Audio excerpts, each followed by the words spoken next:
person who doesn't have things like lust or anger, and you marry somebody who was putting their best foot forward and they were faking it out, and then after you got married, the real person came out. Remember that one? Wow, it's unbelievable. That happened to me in my first marriage. I mean, I thought I married somebody who was, a loving, kind, compassionate person. I mean, tell you, I mean, it wasn't a week. It wasn't a week, and I was in tears. I was absolutely in tears. It wasn't a month where after a month I was married. Oh my God, what did I do? Okay, what did I do? And of course, right after the wedding, my first wife got pregnant. Within a couple weeks, a week or so after we got married, she got pregnant. So then I was going to get a divorce. I wasn't serving God back then. I was going to get a divorce and get rid of her, and I couldn't do it because, you know, my child. I stayed, and boy, it was a trust me, it was a miserable 20 years. It was really painful. But the bottom line is this: when you meet somebody and you're courting them, that is not them. They're putting their best foot forward. Do not marry someone because you love them. I love this person. Do not do that. Love is no reason to get married. The Holy Ghost has to give you the stamp of approval for you to marry that person. Period. Period. You cannot marry somebody without the Holy Ghost approving of that person, because if you're dating them, you do not know what they're like. Here's something good. Listen carefully. The best way to find out what someone is like is to go through a period of adversity when things go bad. If that happens to you while you're dating someone or you're during your engagement period, rejoice with exceeding joy, because how that person reacts during that period of adversity is how they will react exponentially after you're married, after you get married.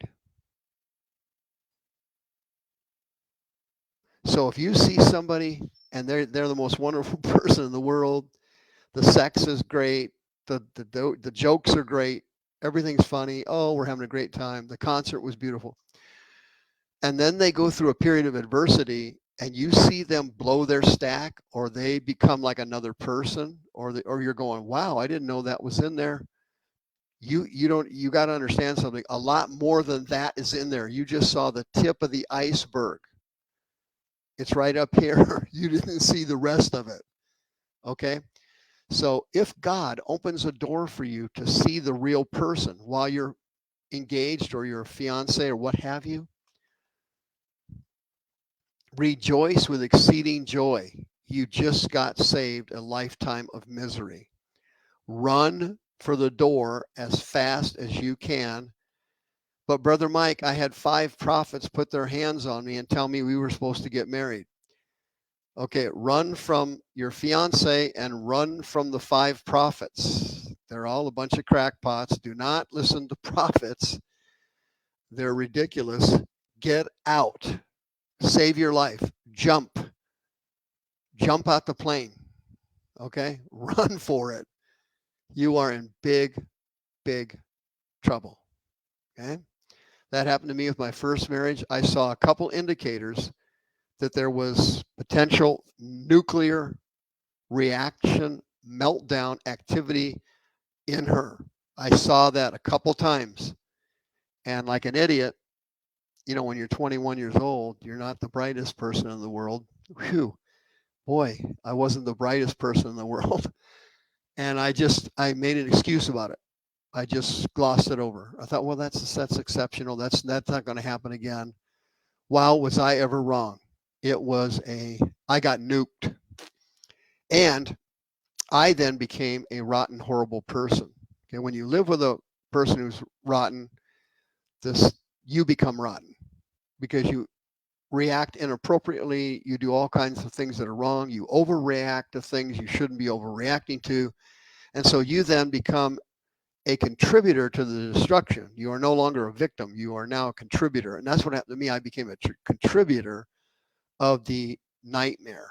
And We lived on Elm Street for 20 years. It was incredibly horrible. But I didn't see the warning signs. I went in. But God's got much better for you than what happened to me. I was living in sin. I deserved everything I got, and it's no problem. I got what I deserved, and I'm thankful for it. And I learned a lot, and I forgave her.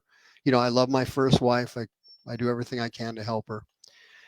But if you get an opportunity to see what somebody's really like, don't pass it up. Okay. Hey, a question came in on fasting. Okay.